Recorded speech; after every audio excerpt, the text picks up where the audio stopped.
Estimadas y estimados estudiantes, a continuación vamos a revisar el manejo nutricional en pacientes con alteraciones renales pediátricos. Los contenidos nos vamos a enfocar solamente en lo que es manejo nutricional en el síndrome nefrótico, la injuria renal aguda, enfermedad renal crónica y terapias sustitutivas de reemplazo. Los objetivos es que ustedes van a ser capaces de reconocer las características clínicas de la patología, identificar las intervenciones nutricionales adecuadas para cada patología y, por supuesto, realizar una adecuación nutricional acorde a las patologías estudiadas con sus respectivas alteraciones metabólicas. Vamos a comenzar con síndrome nefrótico, definiendo como una alteración en la permeabilidad glomerular. Es un edema generalizado por una disminución de la presión oncótica plasmática. Y acá existe una retención de agua y sodio por aumento compensatorio de la aldosterona y un estímulo del sistema nervioso simpático, por lo cual va a existir menos factores natriuréticos, provocando disneas, efusiones pleurales y ascitis. ¿Ya? La característica del síndrome nefrótico vamos a estar en presencia de un trastorno metabólico, por lo tanto, va a haber proteinuria, edema, hiperlipidemia e hipoalbuminemia. En el caso de la proteinuria, el síndrome está caracterizado por esto, en lo cual hay un incremento en la liberación de proteínas a través de la orina y aparece como resultado del daño en los pequeños vasos sanguíneos de los riñones que filtran los desechos y del exceso de agua de la sangre. Hay una excreción normal de las proteínas en orina, aproximadamente de 1 gramo por metro cuadrado al día o mayor a 40 miligramos por metro cuadrado hora. Y el incremento obviamente es indicativo a una enfermedad renal. En el caso del edema, se va a caracterizar por esta retención de sodio con una alteración de agua corporal presentándose un balance positivo. Va a existir este aumento de peso, un aumento significativo también de las presiones arteriales y vamos a encontrar edema en alrededor de los ojos, tobillos y pies. Por lo tanto, lo ideal sería realizar una valoración global subjetiva en vez de una objetiva. La hipoalbuminemia está asociada por presencia de proteinuria masiva, se presenta catabolismo renal de la albúmina y hay un aporte nutricional subóptimo. Por lo tanto, acá es importante también el tema de la ingesta proteica. Sin embargo, acá les dejo los valores de la normalidad recién nacido en el tema de albúmina. La hiperlipidemia también se va a hacer presente, por lo general es intermitente y de corta duración, es más frecuente cuanto más abundante es la proteinuria y se asocia al uso de medicamentos, sobre todo de los corticoides mayores.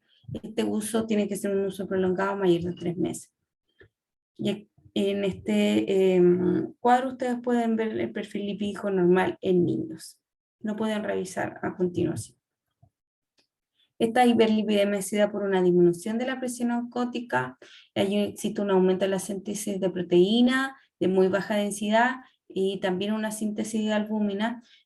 También vamos a estar en presencia, obviamente, de esta disminución del catabolismo de las LDL, disminución del catabolismo de las VLDL y una lipiduria. Por lo tanto, hay un mayor riesgo aterogénico que tenemos que tener cuidado en estos niños.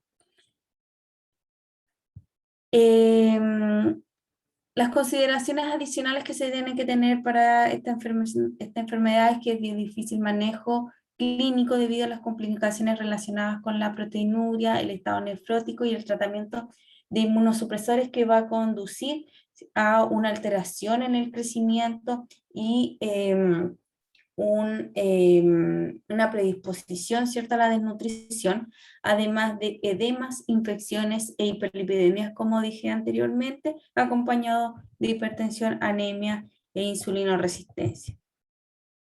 La idea, ¿cierto?, es corregir o minimizar los trastornos metabólicos que vimos anteriormente. ¿Cómo los vamos a corregir? Debemos asegurar el aporte proteico, perdón. Bueno, algunos decían ya hay que darle más proteínas, otros decían hay que darle menos proteínas. Era frecuente, ¿cierto?, que en síndrome nefrótico se recomendara una dieta alta en proteínas. Sin embargo, realizaron varios estudios y se encontró que este tipo de régimen no mejoraba el estado de las proteínas séricas, ni siquiera a nivel plasmático, ya no las mejoraba, por lo tanto, aumentaba la proteinuria conduciendo a mayores trastornos de la función renal y mayor alteración del estado nutricional. Por lo tanto, el régimen en sí no es hiperproteico, no es dar más proteínas, sino que asegurar un buen aporte de proteínas con un régimen normoproteico, eh, con una buena selección de esto. Y acá les dejo las recomendaciones, ¿cierto? Según la edad de los gramos por kilogramo de peso que se deben dar en estos niños. Estas proteínas tienen que ser entre el 10 y el 25% del valor calórico total, y de estas el 50 al 70% deben ser de alto valor biológico. El objetivo es favorecer el crecimiento y evitar el deterioro del estado nutricional. ¿Cómo vamos a hacer la corrección de los edemas? A través de un régimen hiposódico, realizando restricción de sodio. Ustedes pueden ver acá que la restricción de sal del cloruro de sodio debe ser menos de 1 milimol por kilogramo de peso al día, o 35 miligramos por kilogramo de peso al día. Se debe moderar también la ingesta de líquido, y la restricción de líquido se puede realizar, pero no restricción total de sodio en el caso de hiponatremia. Ya en caso que el paciente se encuentre con 125 milimol por litro, no hay que hacer restricción de sodio. La ingesta de líquidos en 24 horas, entonces, van a hacerse según las necesidades basales, se calcula según la superficie corporal, más 2/3 de diuresis. Al medir la diuresis, el objetivo es generar un balance negativo y una observación física, ¿cierto?, previa a evitar las anasarcas y signos de hipovolemia. En el caso del control de las hiperlipidemias, debemos realizar modificaciones de los lípidos entre 25 a 35% del valor calórico total, una dieta menor de 7% de ácido graso saturado, ¿cierto? E evitar de colesterol, perdón. Y el colesterol debe ser menos de 200 miligramos día. El tratamiento farmacológico también es sumamente importante en el caso de los niños mayores de 10 años. Los nutrientes críticos, vamos a tener el calcio, la vitamina D y los protectores gástricos, ¿ya? La idea es que se inicie en fase aguda hasta alcanzar la remisión de la enfermedad y evitar el reposo en cama, porque recuerden que tenemos un mayor riesgo de trombosis, por lo tanto el paciente no debe estar en reposo absoluto. Pasemos a la enfermedad renal crónica.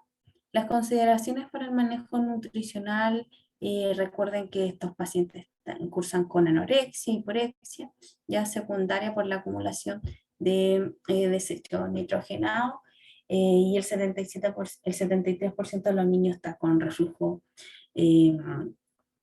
gástrico. También presentan vómitos, retardo del vaciamiento gástrico. Hay estudios que indican que menos del 80% no alcanzan a cubrir el 80% de su requerimiento.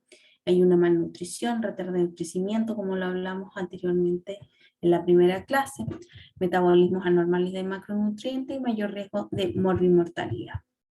Los objetivos del manejo nutricional en insuficiencia renal crónica va a depender de las etapas, ¿ya?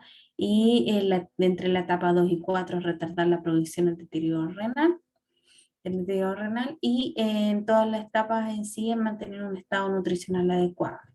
Aparte también de evitar ciertos edemas, de balance hidroelectrolítico, y prevenir y retardar el desarrollo de osteodistrofia, manteniendo un balance de calcio y fósforo, además de controlar la PTH. Las condiciones generales en sí, debemos considerar la edad, el desarrollo y las preferencias alimentarias. Recuerden que los niños son más selectivos, el nivel socioeconómico, las condiciones médicas en las en que se encuentra, si tiene independencia o no, alteraciones en la ingesta de macronutrientes, líquidos, sodio, potasio, calcio, ya, fósforo, y la suplementación de vitaminas y minerales o elementos traza si es que fuese necesario. Los requerimientos nutricionales de energía, el 100% del gasto energético se debe realizar para la edad cronológica ajustada, individualmente para PAL y tamaño corporal. Usar recomendaciones según FAO 2004 también lo puede usar. Ajuste según las pérdidas o ganancia de peso, ¿ya?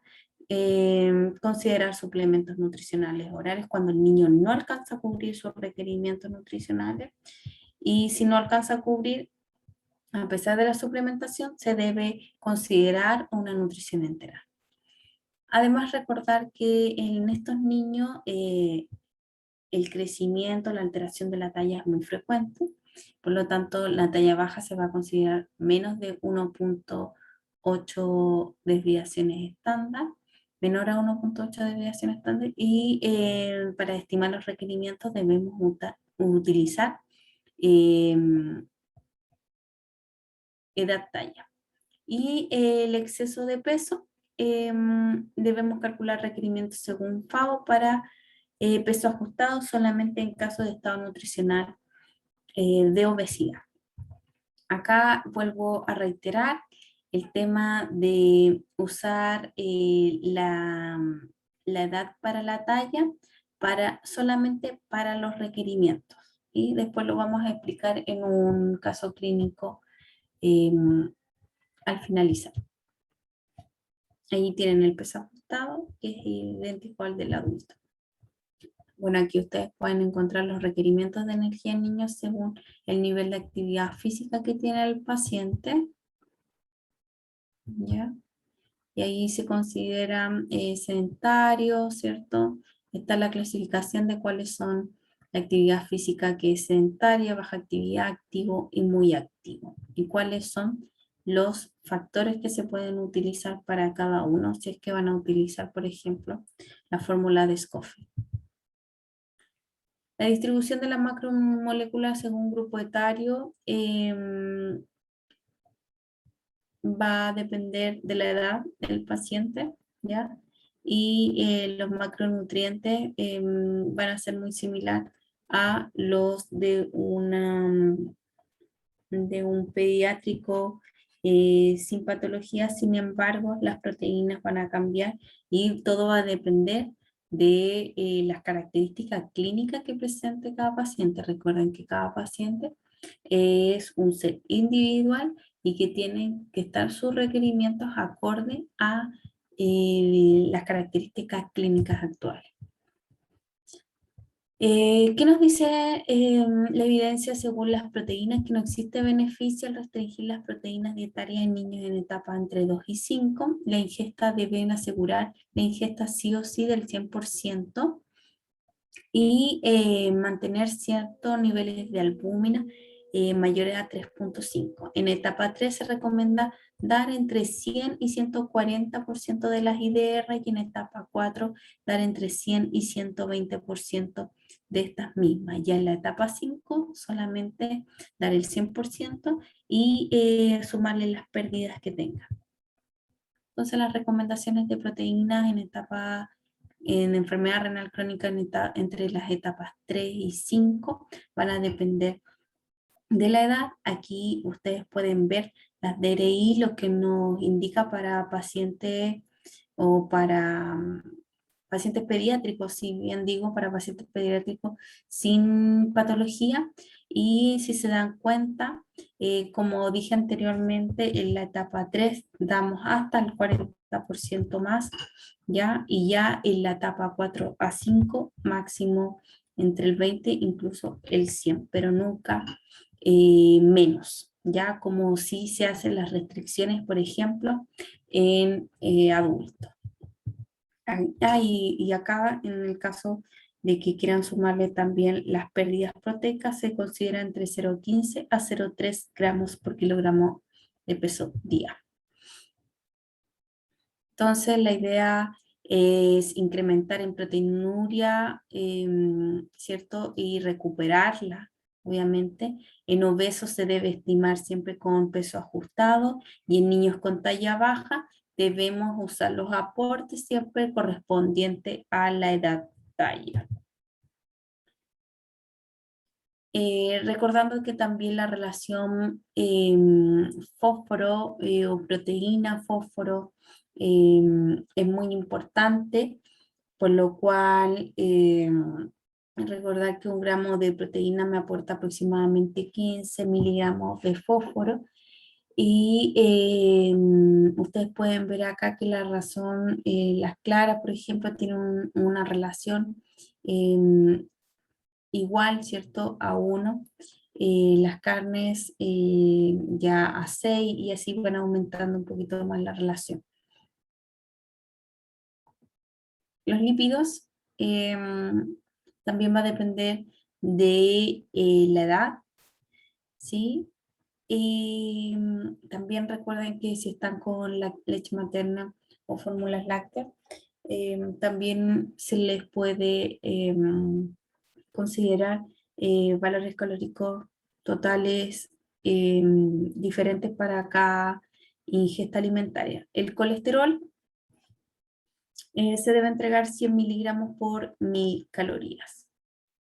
¿Qué pasa para el manejo nutricional en dislipidemia en caso de pacientes que tengan, por ejemplo, colesteroles LDL altos o triglicéridos altos?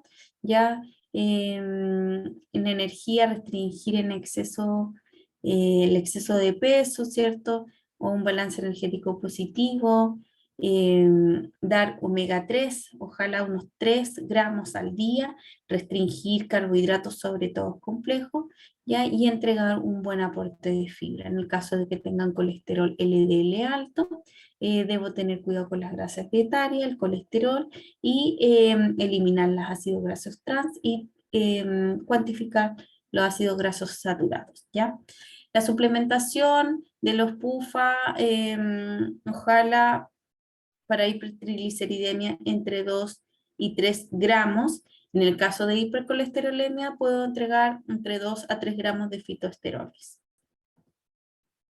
Los hidratos de carbono, como les dije anteriormente, la enfermedad renal crónica puede producir insulinoresistencia, por lo tanto, tengo que tener un buen control y no sobrepasar el valor calórico total entre 50 y 60 y hacer una selección, ¿ya? Y entregar siempre alimentos altos en fibra para tener un índice glicémico adecuado y acorde. En caso de diabetes, aumentar el riesgo, la idea no aumentar el riesgo de hipoglicemia, ¿cierto?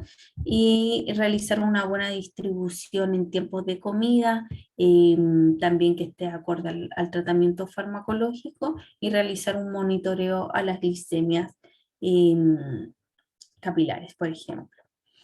La fibra, el requerimiento puede ser 14 gramos por 1000 calorías o entregar la edad del niño más 5.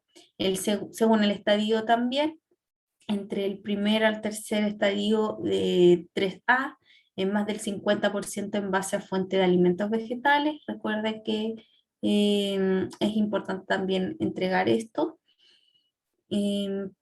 para tener un buen aporte de fibra y una eliminación de potasio y fósforo a través de las heces.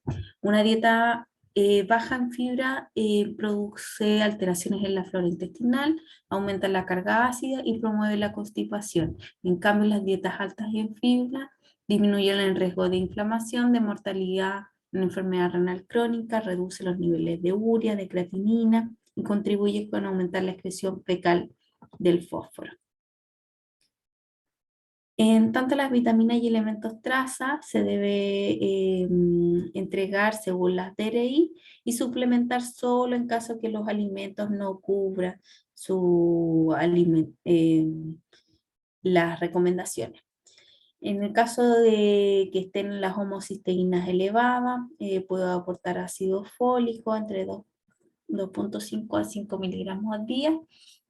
Y en niños en etapa 5, tú puedes recibir suplementos de vitaminas hidrosolubles. Aquí ustedes también les dejo esta diapositiva para que después las puedan ver de los requerimientos de calcio, ya que se deben entregar entre el 100 y el 200% según las DRI, ¿ya? Los requerimientos de fósforo. En caso de hacer restricción de fósforo,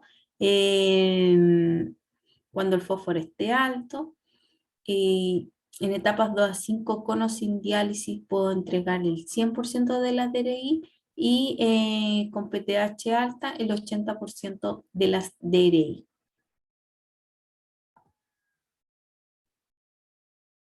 El calcio de 8,4 a 9,5 miligramos por decilitro, mantener la relación calcio-fósforo, dependiendo de la edad, como lo vimos anteriormente en la clase 1.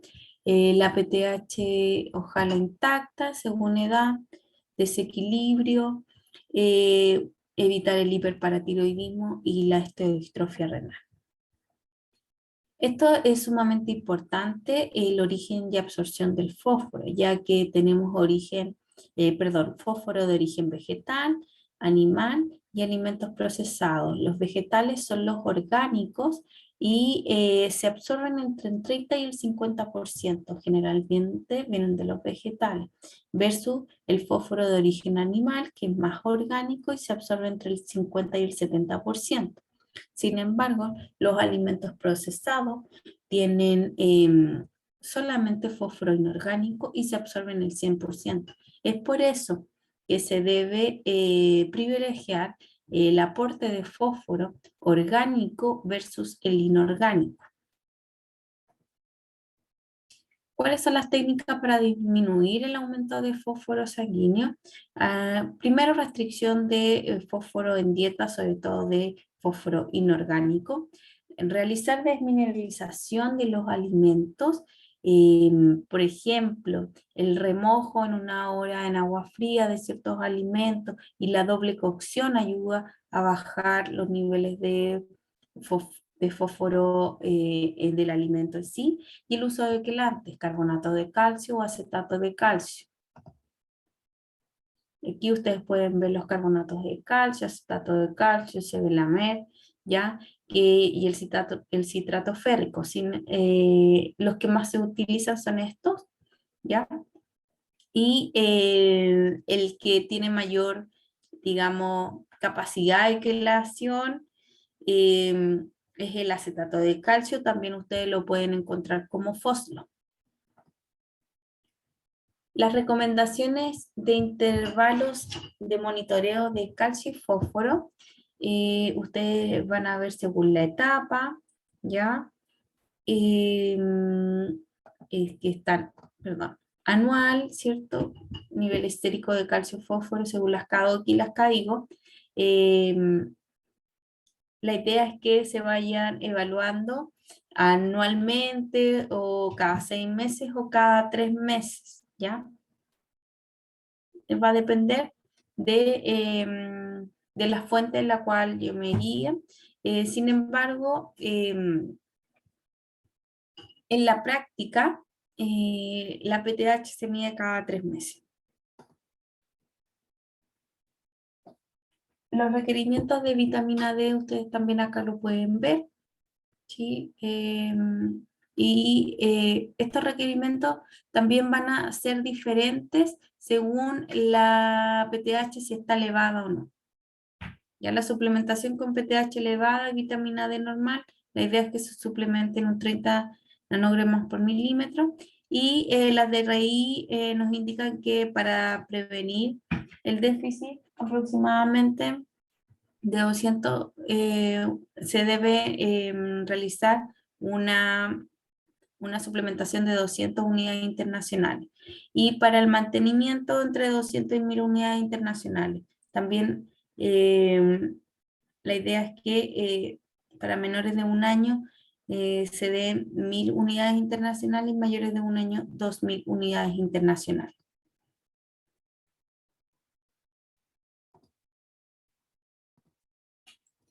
El manejo de la hipercalemia, también el manejo debe ser dependiendo de los niveles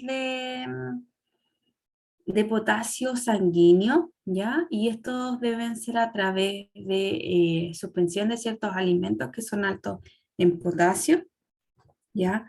Para lo cual es importante recabar antecedentes dietarios que nos hagan cuestionarnos de que si el paciente está consumiendo no alimentos altos en potasio, que la madre le esté dando alimentos altos en potasio, como por ejemplo muchas ensaladas, muchas verduras que pueden estar influyendo en eso, o si no también identificar problemas no nutricionales, como por ejemplo algunos medicamentos, ¿ya? O también realizar una corrección en el líquido dializador, o que el paciente esté cursando con una acidosis metabólica que también puede estar provocando esta hipercalemia.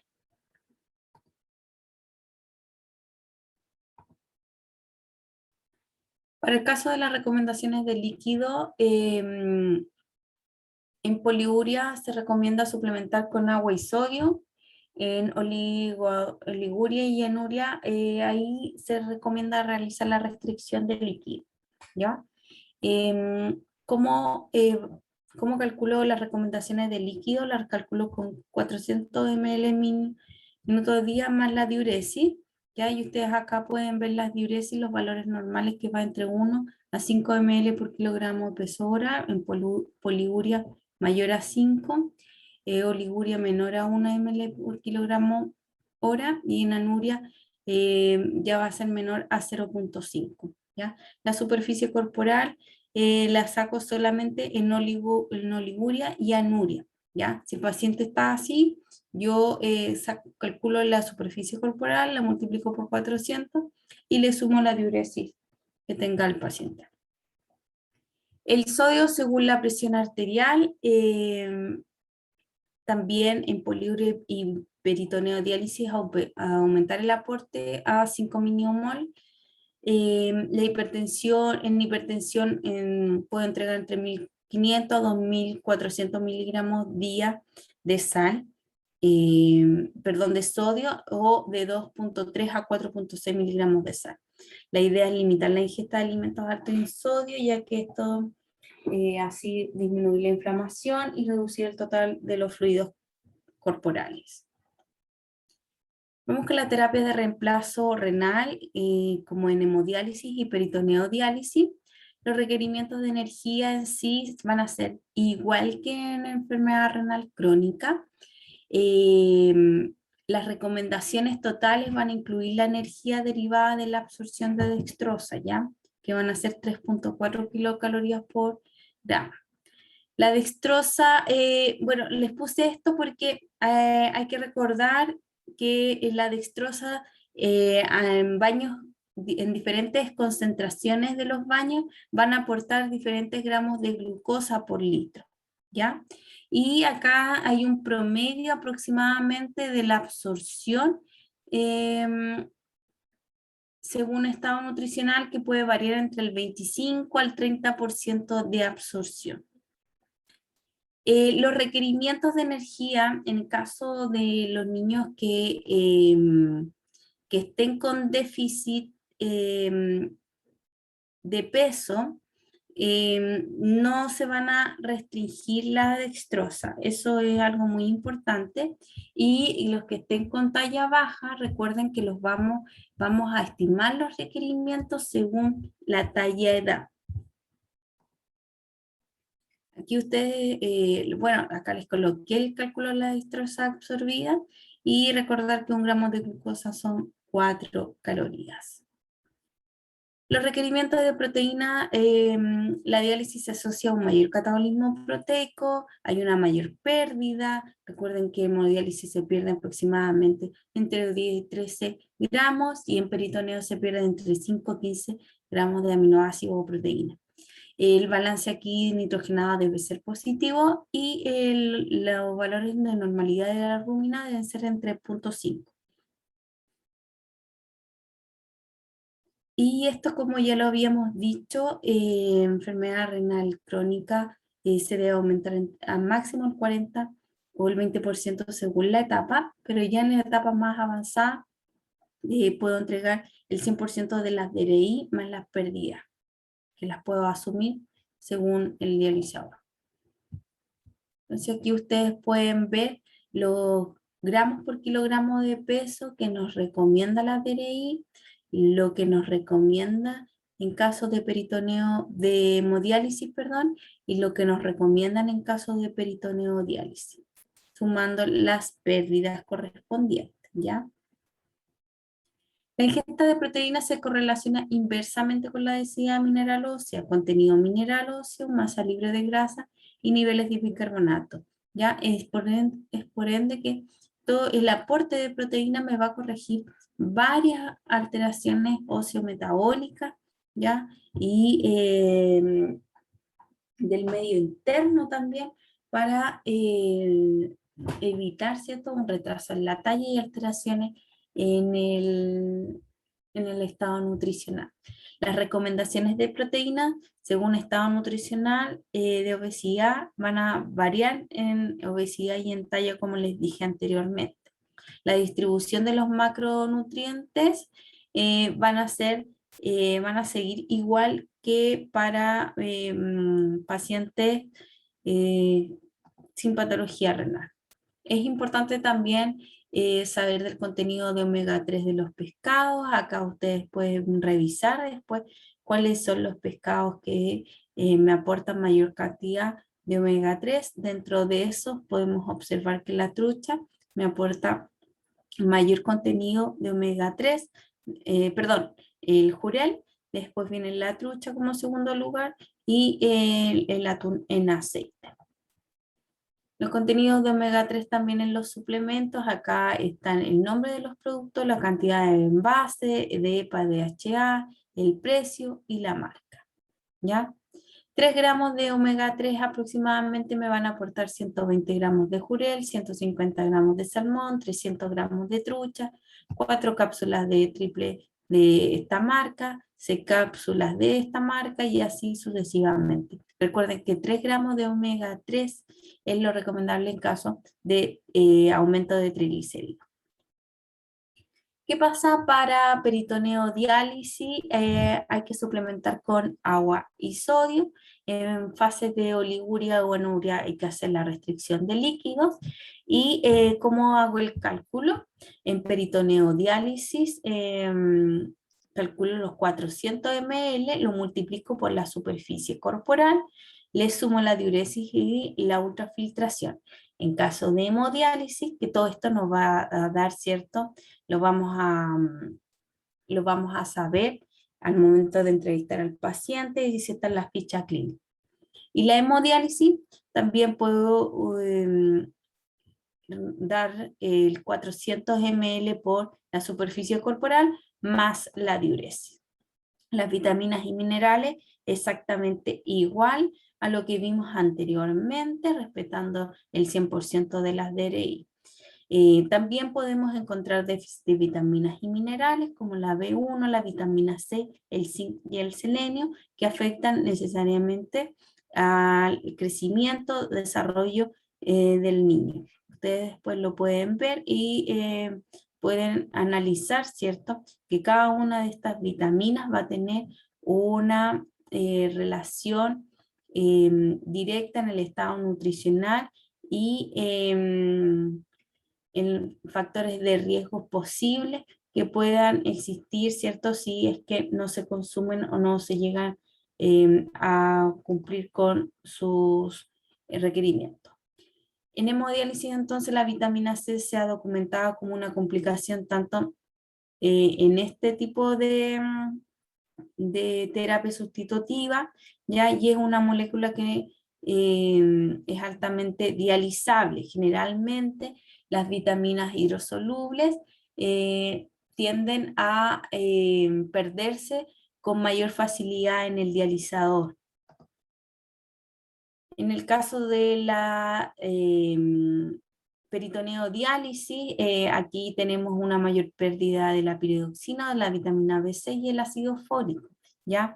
No hay tanta pérdida como en el dializador y la idea es suplementar en ácido fólico, ojalá 10 miligramos al día.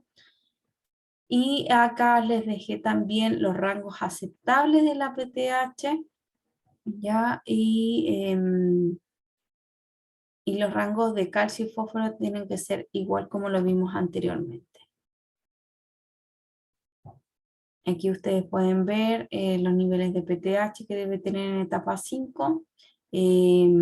Perdón, no los niveles, sino aquí la frecuencia con la que se debe ver,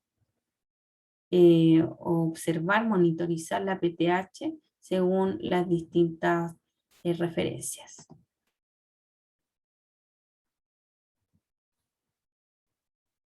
La hipertensión, entonces, las recomendaciones en hipertensión, hay que hacer una restricción de sodio, va a depender de la terapia sustitutiva en la que se encuentre. Hemodiálisis, 1 miliequivalente, ¿cierto?, por kilogramo de peso, y en peritoneo de 4 a 7. En hipercalemia, realizar la restricción de sodio correspondiente dependiendo de los kilogramos de peso, ¿ya? Aquí este es mayor de 25 kilogramos, por si acaso. Realizar la corrección de bicarbonato, eso es sumamente importante para poder corregir también la hipercalemia. Restringir ingesta de alimentos altos en potasio, ojalá menos de 2000 miligramos al día. Y realizar las técnicas de remojo y desmineralización, porque no solo eso disminuye el fósforo, sino que también estamos disminuyendo minerales como el potasio y el sodio. El manejo de hipercalemia en tratamiento no nutricional, tenemos el resin calcio y el resin sodio, ya que esto reduce la absorción e incrementa la excreción fecal a través del sodio, perdón, del potasio a través de las heces. Se define como una hiperpotasemia aguda cuando el paciente aumenta, ¿cierto? Más de 1 gramo por kilogramo de peso, perdón, en hiperpotasemia aguda se debe entregar 1 gramo por kilogramo de peso al día.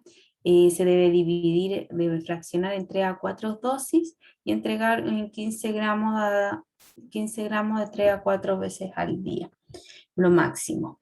En la mantención, unos 500 miligramos por kilogramo de peso al día, y esto se puede entregar vía oral o rectal, dividido en 3 a 4 dosis.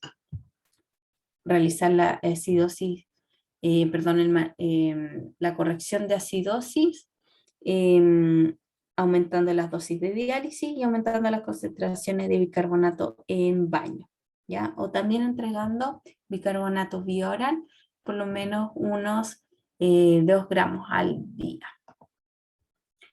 Y el zinc también es un nutriente sumamente importante, que provoca la disminución de este mineral, provoca anorexia, hipogeusia, retardo del crecimiento y la lesión de la piel. Por lo tanto, la idea es cubrir las DRI monitorizando estos niveles a nivel plasmático, suplementando la reserva para el tratamiento de manifestaciones clínicas con confirmación de nivel sérico. Ustedes acá pueden ver los valores normales que debe tener de zinc según la edad y los meses, ya, para que se puedan entregar también o puedan cubrir con este tipo de suplementos. Y abajo dice la dosis máxima para cada edad, en miligramos también ya. El manejo nutricional en el trasplante renal, la idea es minimizar los efectos colaterales que tienen los inmunosupresores. En energía se debe dar el 100% según la edad cronológica y se ajusta el PAL o la actividad física y el tamaño corporal. Se debe manejar la dislipidemia, la obesidad, la diabetes, que están inducidas por estos corticoides. Recuerden que el efecto prolongado de esto produce todas estas alteraciones eh, y también impactan en el crecimiento, ya porque producen una inhibición de la secreción de las hormonas de crecimiento. Por lo tanto, recuerden que hablamos de esta en la primera clase de la hormona de crecimiento que se debería retomar después del trasplante, post-trasplante, ¿ya? Un año por lo menos después, y su uso conduce a una recuperación. La idea es realizar las modificaciones con hipertensión, eh, realizar modificaciones con hipertensión o concentración anormal de electrolitos y el calcio entregar según las DRI sin exceder el 200%, ¿ya? Y debemos contabilizar también los quelantes que entregamos. Acá les coloco los inmunosupresores que existen y los efectos colaterales que pueden tener los pacientes y que esto también tiene un efecto muy grande en el estado nutricional. Muchas gracias.